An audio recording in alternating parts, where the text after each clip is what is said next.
This is what proves the Broncos are legit. For the first time this season, the Denver Broncos played a complete game, supported the strengths of one another throughout the entirety of the game, and proved to their opponent that they are never out of the possibility of a win until the clocks hit zero at the end of the fourth quarter. And considering the performance and the strength of this team in this season-defining game is going to say a lot about the future of the Denver Broncos this season and what they are potentially able to accomplish now that they've proved to the NFL that they are a legit team and a force to be reckoned with. How's it going, everybody? Mark Robinson here with Broncos Digest. It's Victory Monday. What a great feeling to wake up this morning, open the window, see the sunshine, the birds are chirping, and then you remember the Broncos just recently beat the Super Bowl defending champion Philadelphia Eagles. What a great game yesterday. So many strengths overall, so many amazing facets of what the Denver Broncos were able to accomplish in this game yesterday.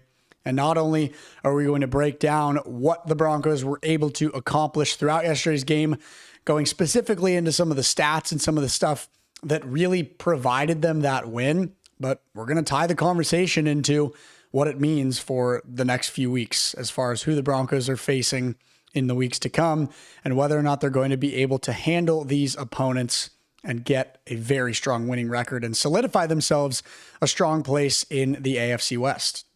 Before we dive into everything surrounding Broncos Eagles today, I want to quickly remind you guys to make sure that you're subscribed to the channel here on YouTube. If you look at that crazy stat there, 96% of you guys not subscribed to Avalanche Digest and you're watching our videos on a daily basis. Guys, I'm telling you, this is the perfect time of the season to join the Broncos Digest family. Get on that subscription list early.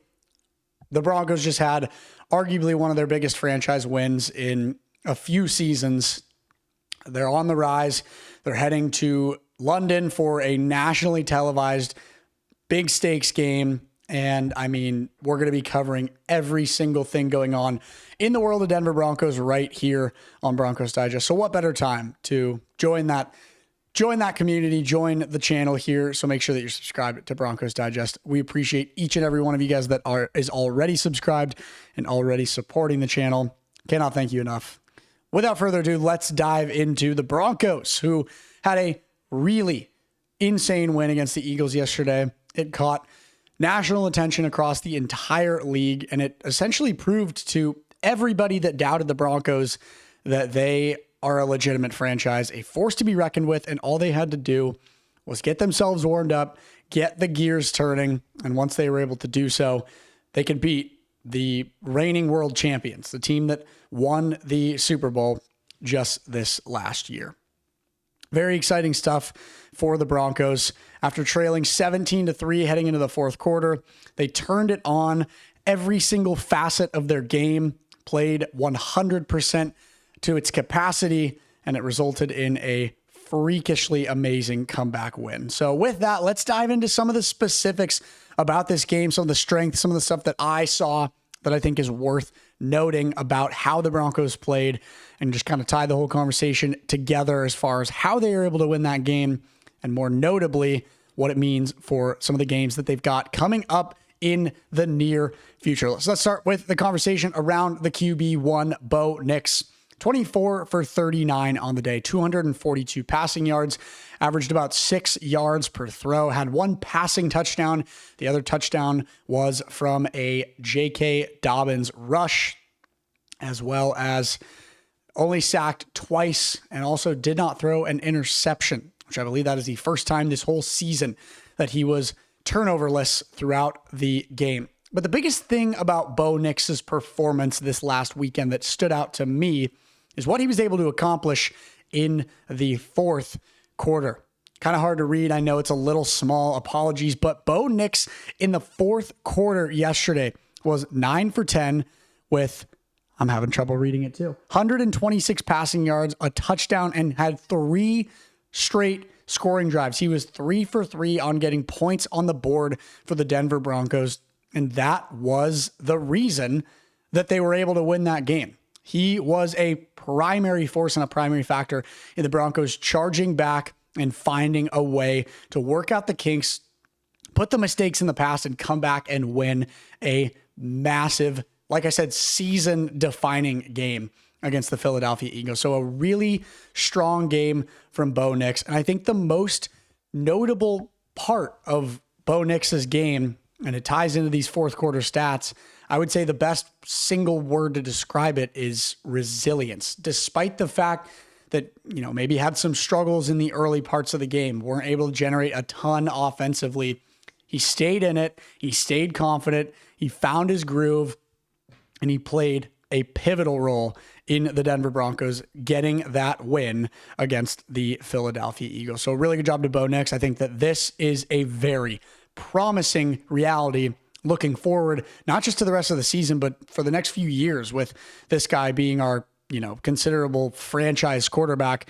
This has franchise quarterback written all over it. The fact that he was able to pull his team and rally them out of a game where they were trailing by 2 touchdowns at the start of the fourth quarter. So a really good performance by Bo Nix, especially the fact that he was able to complete the game in the end of the game and help them get a really clutch win.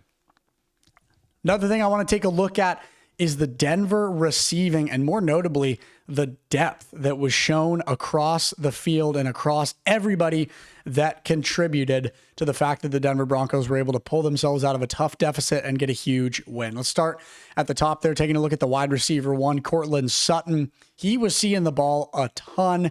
He was 8 for 10 as far as receptions for targets. He had 99 yards and averaged over 10 yards per reception, but he didn't have a passing touchdown. And the fact that the Broncos were able to win against the Eagles with Courtland Sutton having 8 receptions, 100 yards, and no touchdowns, that has depth written all over it. That is huge, considering the fact that you can utilize your wide receiver one to march down the field and get yards and play efficient offense, but then you can rely on other receivers and other offensive weapons to finish the job and get the touchdowns and the points that the Broncos needed to win the game. You look at Troy Franklin as well. He had 3 receptions on 5 targets for 35 yards, average over 10 yards per throw as well. No touchdowns for him. But then Evan Ingram, the tight end who was recently suffering some back issues, he gets 4 receptions for 33 yards, and one of them goes down for a Denver Broncos touchdown. It was a great play. It was a throw right up the middle. And the most notable thing about it, it was a very tight end-esque play, considering that Evan Ingram was able to make the catch and then put a lot of body into the secondary for Philadelphia that was defending him and find a way to charge up and into the end zone for the touchdown.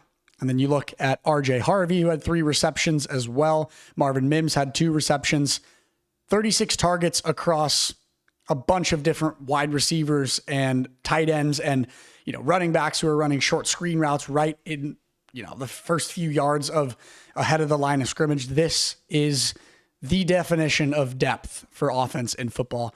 And it was displayed for the first time in a very perfect manner by Sean Payton and his play calling and the Denver Broncos, and just everything that they were able to accomplish in this game against the Philadelphia Eagles. So the Denver Broncos have arrived. The train has stopped and the Broncos are here. And more notably, Bo Nix is here.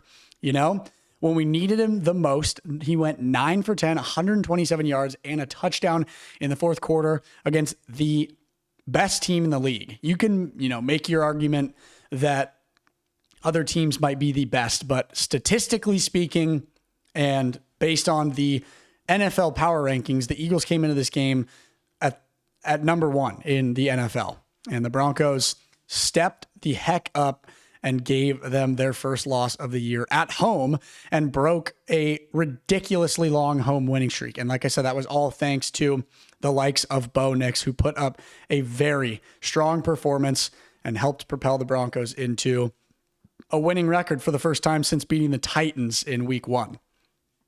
And I think that J.K. Dobbins had a really good quote surrounding and encompassing everything that the Broncos were able to accomplish throughout this game. He says that the mental toughness that Denver needed to win was created and forged by the experience of these close losses that happened in September. I know we've talked about it many times on the channel, but we circle back to losing to the Colts in a really tough buzzer beater field goal that missed, and then a penalty for leveraging gives them a chance at a 15-yard closer attempt that they nail right through the upright. And then the Chargers, they put up a good fight. They play a decent game, and then the Chargers are able to squeak out that last field goal. He's the type of person where he doesn't count losses as losses. He counts it as stepping stones. And the Broncos forged these really notable stepping stones early on in the season in losing these games, not at all in blowout fashion, in instances where they're beating themselves and they're creating opportunities for these teams to barely squeak out wins when the clocks are literally ticking all the way down to the last second of the game. And so I think that the way that the season is starting to pan out is good for Denver. You know, you look at Courtland Sutton, who also had some stuff to say after the Chargers game about how he just looks at these losses as ways to grow and ways to improve for the majority of the rest of the season. He talks about how it's a long season. There's a lot of room for the Broncos to improve and fix these mistakes. And this is exactly what these guys are talking about in being able to come into Philadelphia and win a very crucial game for the Denver Broncos as far as what they're trying to accomplish this season and how they're trying to prove that they are a very notable, strong team. Two other things I want to touch on. I think that Will Lutz needs to get his flowers for making that field goal at the end of the game. Yes, it's well within his range. Yes, it's no issue for him whatsoever, but those are high pressure field goals. And in the Colts game, we saw him miss a field goal that was in his range and that could have given the Broncos the win all the way back in Indianapolis during week 2.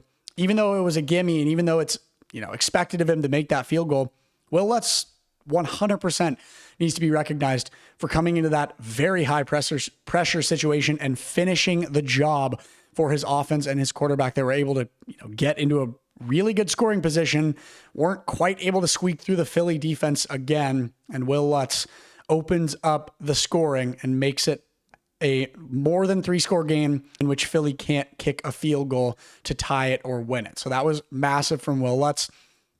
And then another big theme of this game that I want to touch on, something that I think is very notable, Sean Payton and the play calling.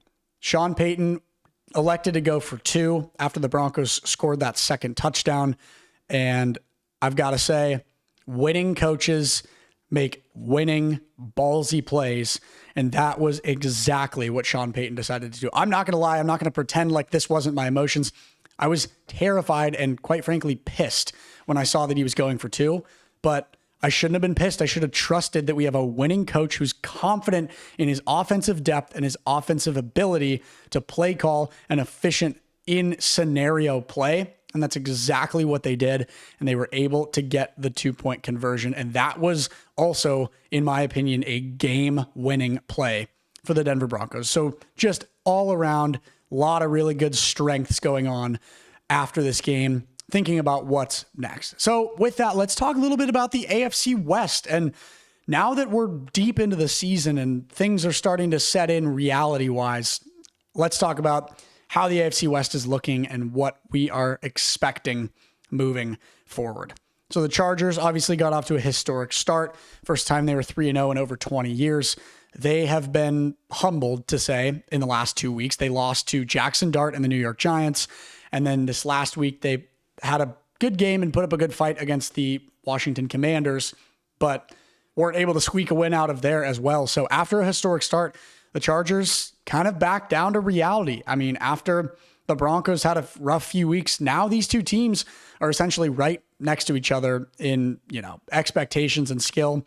And statistically, they're literally right next to each other. They have the exact same 3-2 record as it stands right now. The Raiders, not going to dive too much into that. They are struggling as usual, and they won't be a problem for the Broncos throughout the season. The Chiefs, that's an interesting story, though, for sure. They struggle a little bit as well. I think it is awesome that the Chiefs couldn't beat the Eagles and then the Broncos come in and beat the Eagles in the way that they did.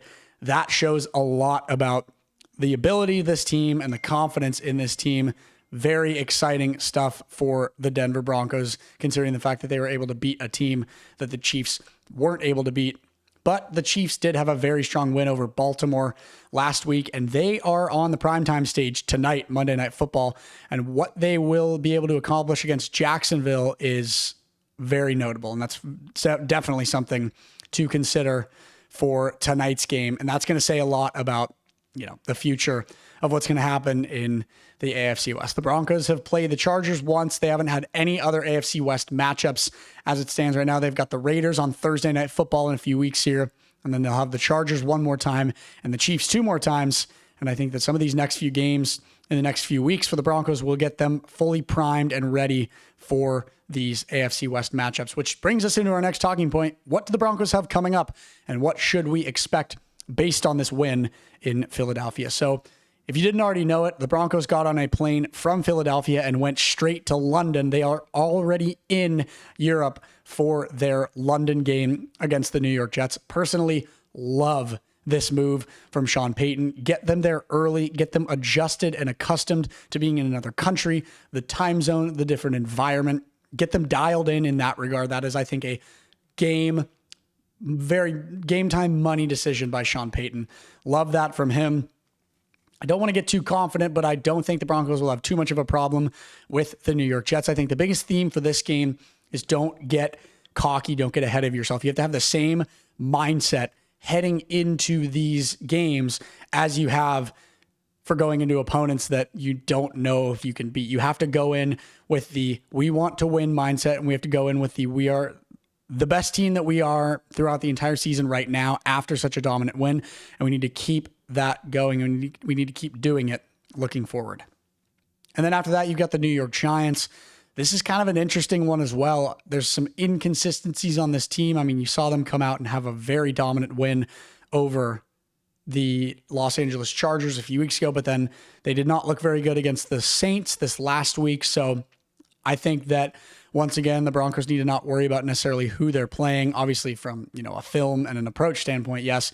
But as far as getting themselves dialed in for their own game and what they want to accomplish, they need to worry about finding a way to win this specific game, no matter what the inconsistencies of this team has been over the past. And then last but not least, Dallas, that'll be a big test as well. Dallas has been playing pretty consistently, and, despite some injuries and stuff like that, they've been a team that some teams have had a problem with. And so I think that these next two games are a nice way for the Broncos to continue their consistency and really get in their mid-season groove. And then Dallas will be a notable game in which they'll have a test against an opponent who, has been doing pretty decently this season, all things considered. So that's going to be it for us today. Really exciting stuff considering the Broncos were able to pull out such an exciting win. As usual, here at Broncos Digest, we'll have you covered for all things Broncos, whether it's injury updates, game previews, post-game updates, all of that good stuff. So make sure that you're subscribed to the channel. Make sure that you're tuning in, and we appreciate all of your guys' support as usual. Have a great rest of your day, everybody, and go Broncos.